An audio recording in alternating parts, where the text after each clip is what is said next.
Hey guys, welcome back to the blog. It's Hannah and I run Coffee Quotes and Sunshine if you're new here.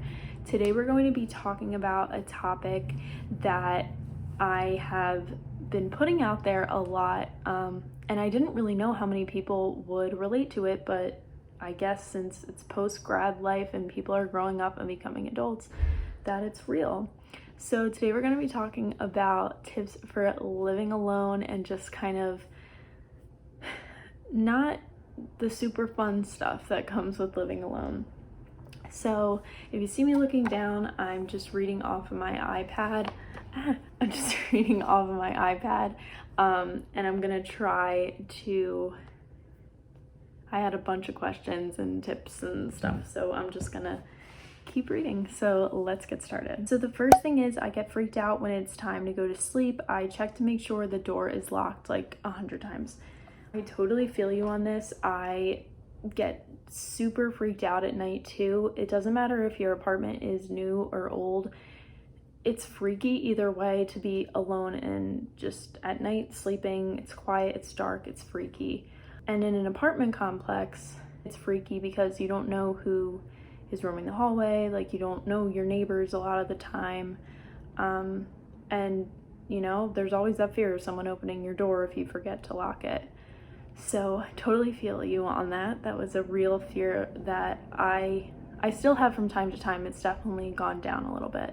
The number one tip I have for you is on my door. I don't know if you can see, but there's a little like box.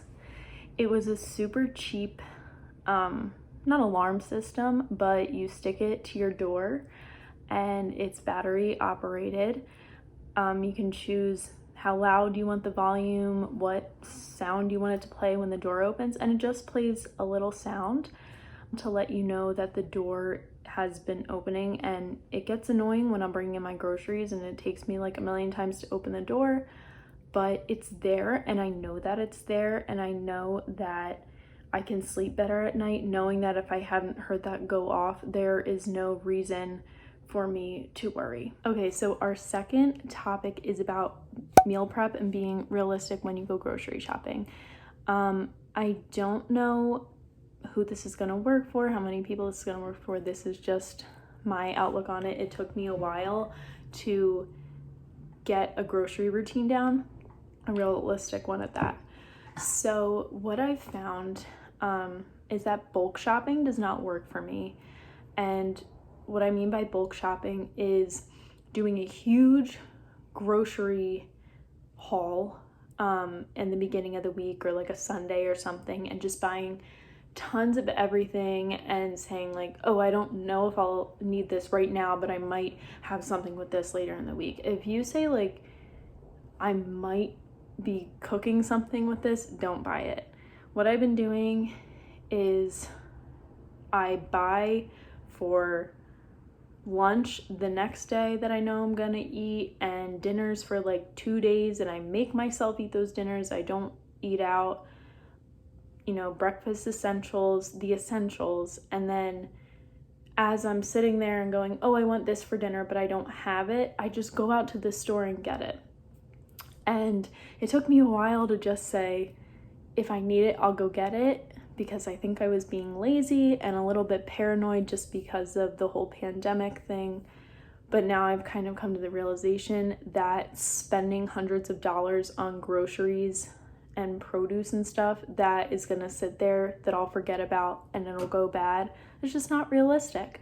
So I highly recommend just doing as needed shopping.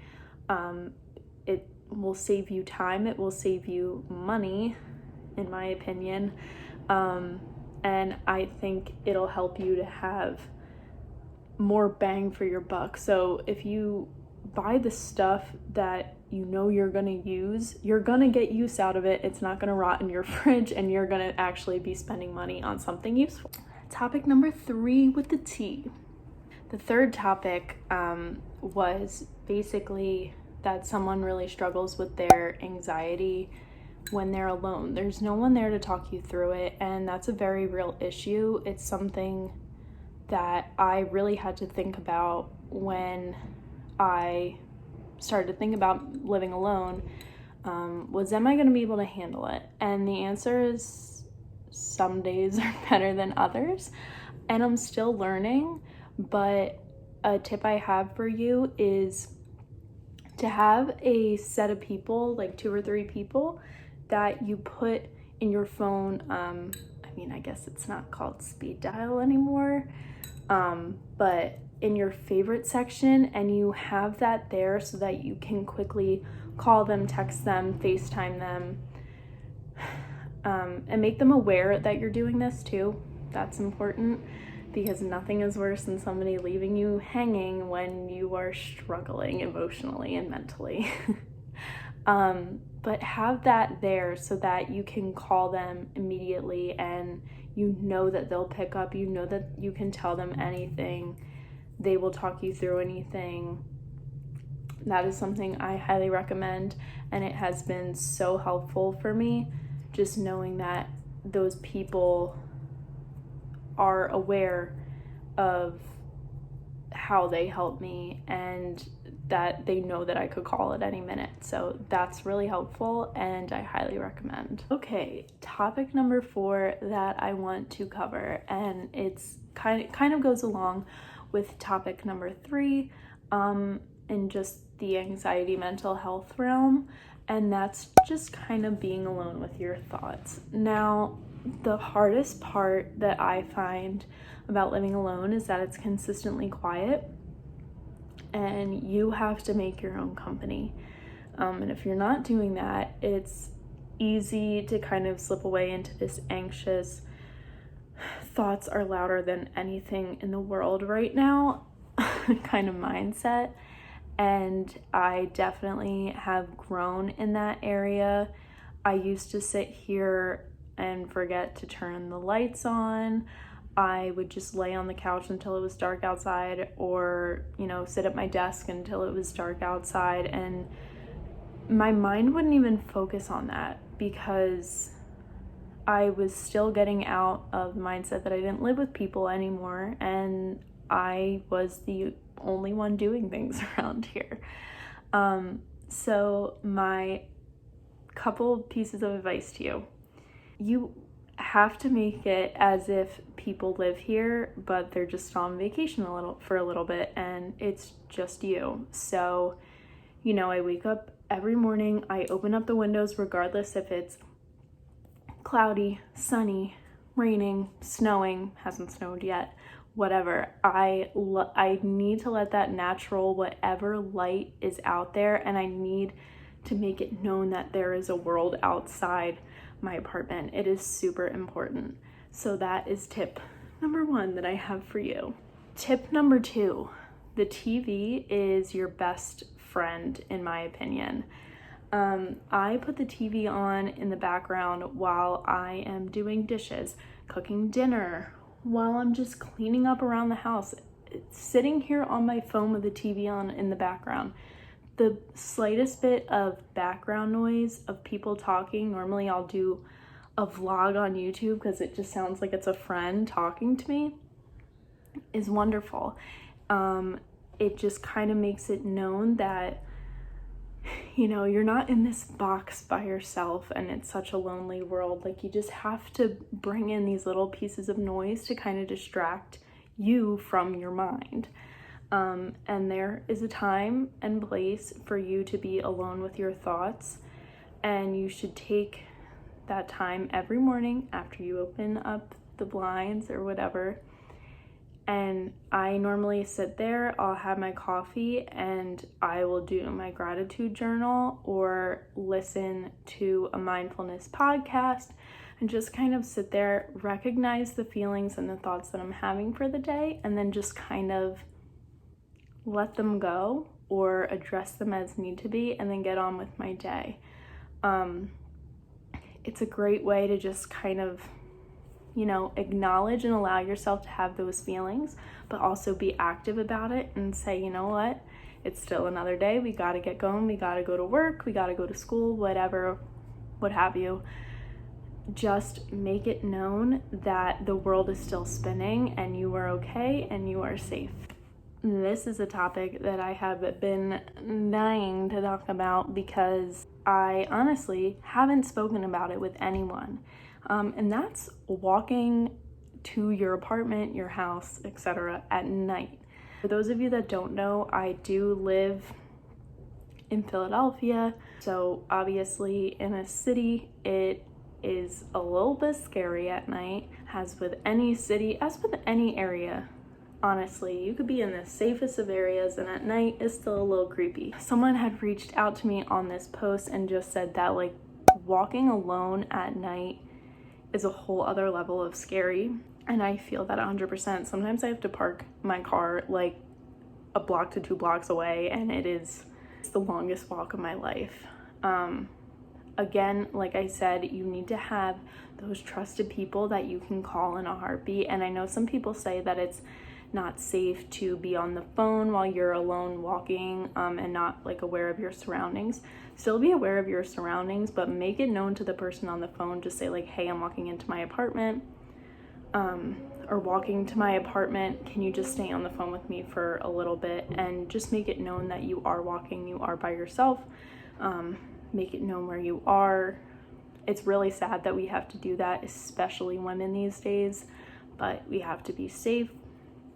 Second tip I have for you, if you are okay with this, is carrying mace on a keychain. I did that for years in college. Again, went to college in Philadelphia, in West Philly actually, so it was pretty smart for me to keep mace on a keychain. I did it honestly until I think the end of my senior year. I think I just like lost it somewhere. It was a very like small mace keychain. I should probably order one again. But just having it, not even like using it, obviously, don't use it if you don't have to, but knowing that it's on you is just kind of a way to take away that anxiety. They also have keychain alarms for anyone that might need them, and like I said, have someone that you can call, mace on a keychain, and walk and be aware. So the next topic that somebody asked me to talk about is budgeting while living alone. This is a topic that I'm still working on, and I have worked on it for years, but it's really tough.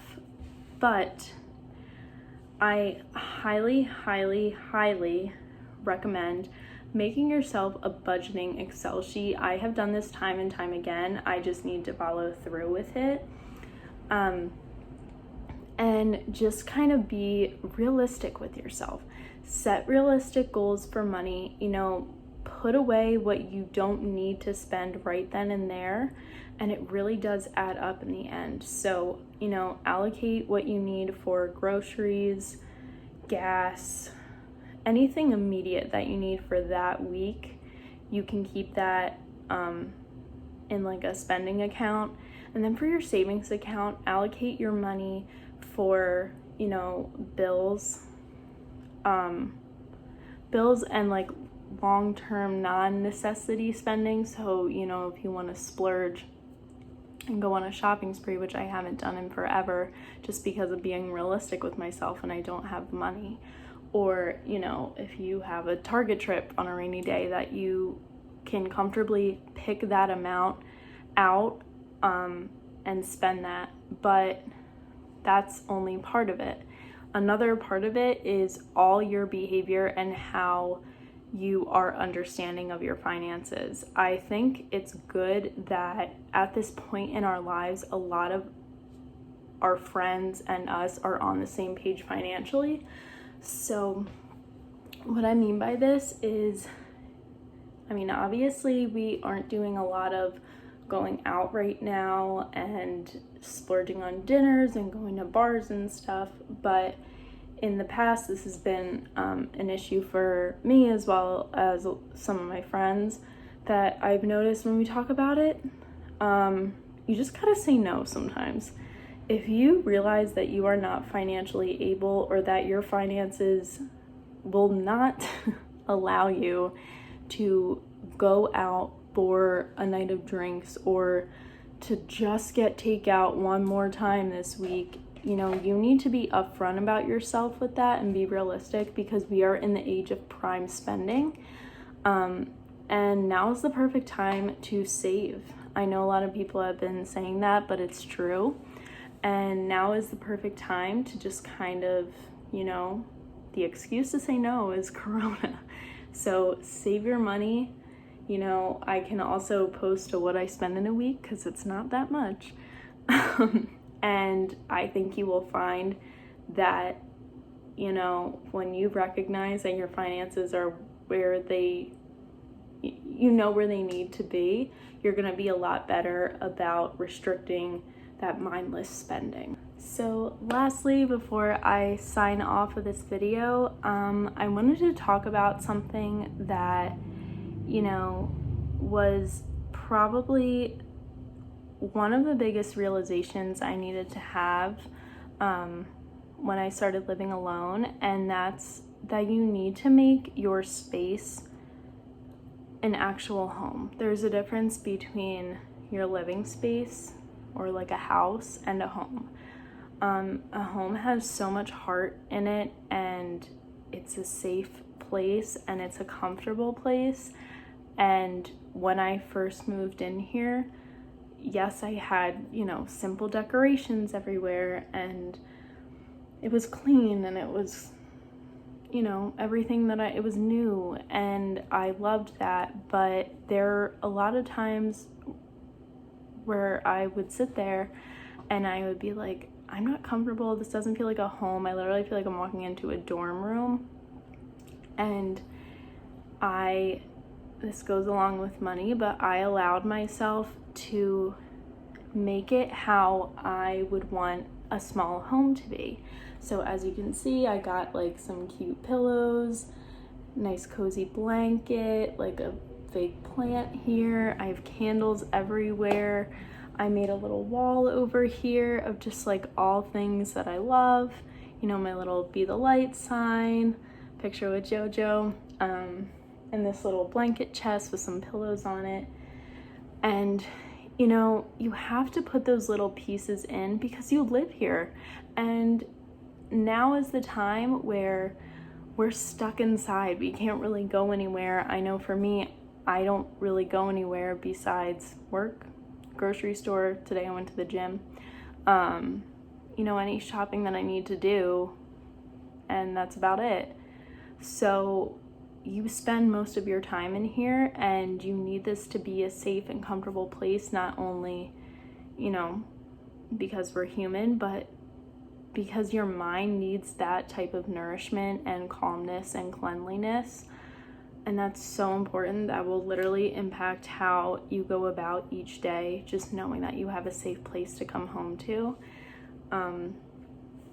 So that is my spiel for you. Just remind yourself that you have to make your little space or your little house a home.